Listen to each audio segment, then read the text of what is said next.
नमस्कार विद्यार्थियों। कारक प्रकरण हमारा चल रहा है। द्वितीय विभक्ति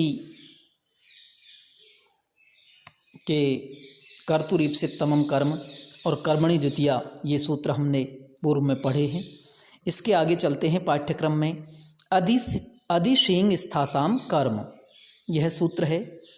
तो अधि यहाँ पर उपसर्ग है, शींग, स्था और आस ये तीन धातुएं हैं और षष्ठी विभक्ति का बहुवचन है अधिशींग स्थासाम और कर्म। कर्म में प्रथम विभक्ति एक वचन है। द्विपद यह सूत्र दो पद वाला। तो इसकी वृत्ति है, देखिए, अधि पूर्वाणाम येषाम आधारः कर्म स्यात्। अधि उपसर्ग पूर्वक इनका आधार, किनका? शींग, स्था और आस धातुओं के आधार की कर्म संज्ञा होती है। ध्यान रखिए, यह सूत्र आधार की कर्म संज्ञा करता है, ये विशेष रूप से ध्यातव्य है। अधिशींग स्थासाम कर्म क्या करता है?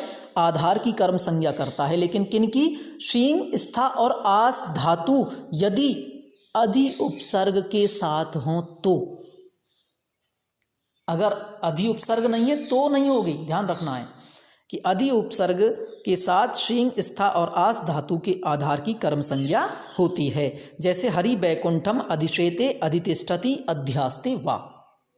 तो एक तरह से तीन उदाहरण हुए। हरि बैकुंठम अधिशेते, हरि बैकुंठ में सोता है। हरि बैकुंठम अधितिष्ठति, हरि बैकुंठ में बैठता है। हरि बैकुंठम अध्यास्ते, हरि बैकुंठ में बैठता है। इसके बाद गुरु आसंदीम अधितिष्ठति अध्यास्ते वा, गुरु कुर्सी पर बैठता है।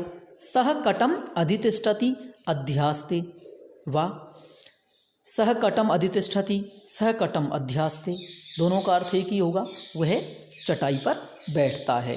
तो इस प्रकार से अधि उपसर्ग पूर्वक शींग, स्था और आस धातुओं के आधार की कर्म संज्ञा होती है।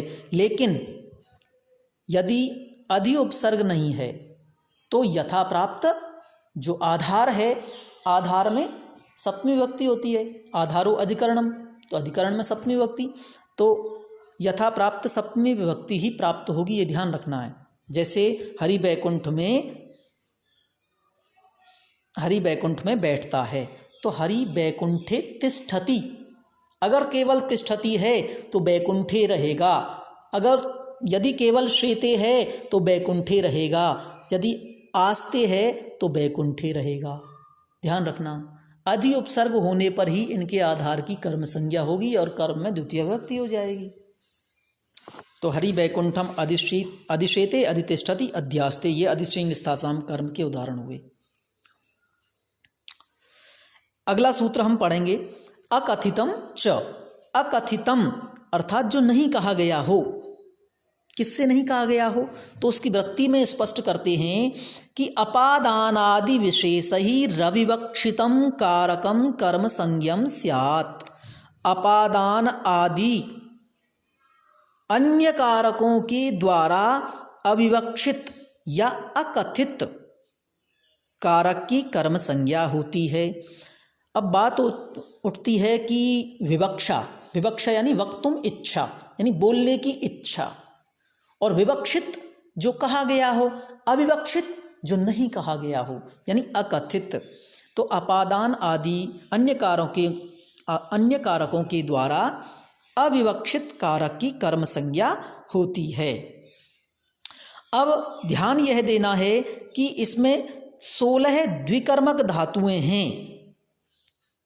उनके योग में 2 कर्म होते हैं, और जो गौण कर्म होगा उसकी कर्म संज्ञा अकथितम च सूत्र से होगी, और जो मुख्य कर्म होगा उसमें तो वही कर्तृ ईप्सितमम कर्म सूत्र से कर्म संज्ञा होगी। विशेष रूप से ध्यान रखना है। तो वो 16 धातुएं हैं, दुह दुहना, याच मांगना, पच पकाना, दंड दंड देना, रुध रोकना, प्रच पूछना, ची चुनना, ब्रू कहना, श्रास कहना या बताना, जी जीतना, मथ का अर्थ है मथना, मुस चुराना, नी ले जाना, ह्री हरण करना, कृष खींचना और वह ले जाना। इस प्रकार 16 द्विकर्मक धातुएं हैं। दूह, याच, पच, दंड, रुद्र, प्रच्छ, ची, ब्रू, सास, जी, मथ, मुष, नी, ह्री, कृष और वह। इनको एक सूत्र में श्लोक में कहा गया है, दुहि याच पच दंड रुधि प्रच्छी ची ब्रू शासु जीमथ मुसाम कर्म युक्त स्यादकथितम तथा स्यान्नी ह्री कृष वहाम। तो यह श्लोक विद्यार्थियों को याद कर लेना चाहिए, जिससे 16 धातुएं हमें कंठस्थ हो जाएं। और इनसे संबंधित जो उदाहरण हैं उनको एक एक उदाहरण तो अच्छी तरह से आपको ध्यान रखने हैं, और उसके आधार पर अन्य उदाहरण आप स्वतः अपने आप बना सकते हैं। तो क्रमशः इनके उदाहरण दिए हुए हैं। दूह धातु का है सबसे पहले गाम पयः दोग्धी, गाय से दूध दूहता है। पयः का अर्थ दूध है। यहाँ पर जो पयः है यह मुख्य कर्म है, जिसकी कर्तुरीप से तमम कर्म से कर्म संज्ञा होगी और कर्मणि द्वितीया से द्वितीया हो जाएगी। लेकिन जो गाम गाय से, अब यहाँ पर जो गौण कर्म है गाम हो जाएगा, और दोग्धी दूह धातु है ही। तो गाम पयः दोग्धी, गाय से दूध दूहता है। तो यहाँ पर दो कर्म हुए, एक तो गाम और एक पयः। गाम की अकथितम च सूत्र से कर्म संज्ञा होगी, और पयः की कर्तुरीप से तमम कर्म से कर्म संज्ञा होगी। अब दो कर्म हुए, एक तो गौण कर्म या अकथित या अविवक्षित कर्म, और एक हुआ मुख्य कर्म। इसीलिए ये द्विकर्मक धातुएं हैं। दूसरा उदाहरण, बलिम वसुधाम याचते। बलि से वसुधा अर्थात धरती को याचते मांगता है। तो बलिम यह है यहाँ पर अकथित या अविवक्षित कर्म, और वसुधाम है ईप्सिततम कर्म। तो यहाँ पर बलिम याचते, वसुधाम में बलिम पद में द्वितीय विभक्ति, अकथितम च सूत्र से, और वसुधाम में द्वितीय विभक्ति का कारण बना कर्तुरीप से तमम कर्म। ये ध्यान रखना है आपको। ऐसे ही तंडुलान ओदनम पचती, चावलों से भात पकाता है। अब यहाँ पर तंडुलान जो है अकथित कर्म है, तो अकथितम च से इसकी कर्म संज्ञा होगी। ऐसे ही देवदत्तम शतम दंडयति, देवदत्त से 100 रुपये दंड लेता है। ब्रजम गाम अवरुणद्धि, ब्रजम बाड़े में या ब्रज में या गोष्ठ में, गाम गाय को, अवरुणद्धि रोकता है। अब ब्रजम यहाँ पर हुआ अकथित कर्म। ऐसे ही रुद्र धातु का उदाहरण है ये, माणवकम पंथानम पृच्छति, ब्रह्मचारी बालक, माणवकम ब्रह्मचारी बालक से पंथानम मार्ग को पृच्छति पूछता है। माणवकम अकथित कर्म, पंथानम मुख्य कर्म। अकथित कर्म कहें या गौण कर्म कहें या अविवक्षित कर्म कहें, एक ही बात है। वृक्षम फलानि अवचिनोति, वृक्ष से फल चुनता है। तो वृक्षम गौण कर्म, फलानि मुख्य कर्म। वृक्षम की जो कर्म संज्ञा हुई वो अकथितम च सूत्र से हुई है। माणवकम धर्मम ब्रूते या माणवकम धर्मम शास्ति, ब्रह्मचारी बालक को धर्म बतलाता है। तो यहाँ पर माणवकम अकथितम च सूत्र से कर्म संज्ञक है। ऐसे ही देवदत्तम शतम जयति, देवदत्त से 100 रुपये जीतता है। जी धातु का उदाहरण है।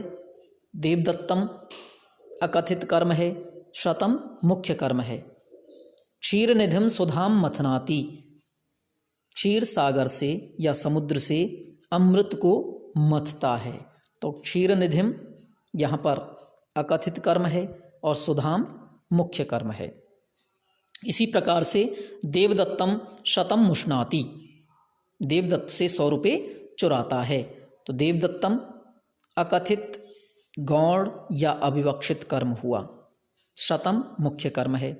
ग्रामम अजाम नयति हरति कर्षति वहति, इन चारों का सामान्य रूप से अर्थ होगा गांव में अजाम बकरी को ले जाता है, गांव में बकरी को ले जाता है। इस प्रकार से हमने ये 16 धातुओं के उदाहरण पढ़े।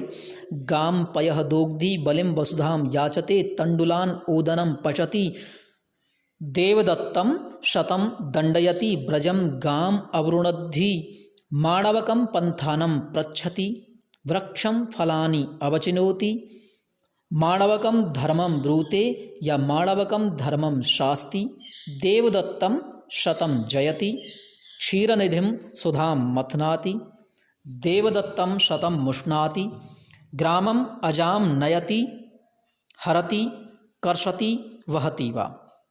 इस प्रकार से हमने आज 2 सूत्र पढ़े, अधिश्रींग स्थासाम कर्म और अकथितम च। इसके आगे की वीडियो में हम उपानवध्यांग वसः अंतरा अंतरेण युक्ते कालाध्वनुरत्यंत संयोगे आदि सूत्रों का अध्ययन करेंगे। धन्यवाद।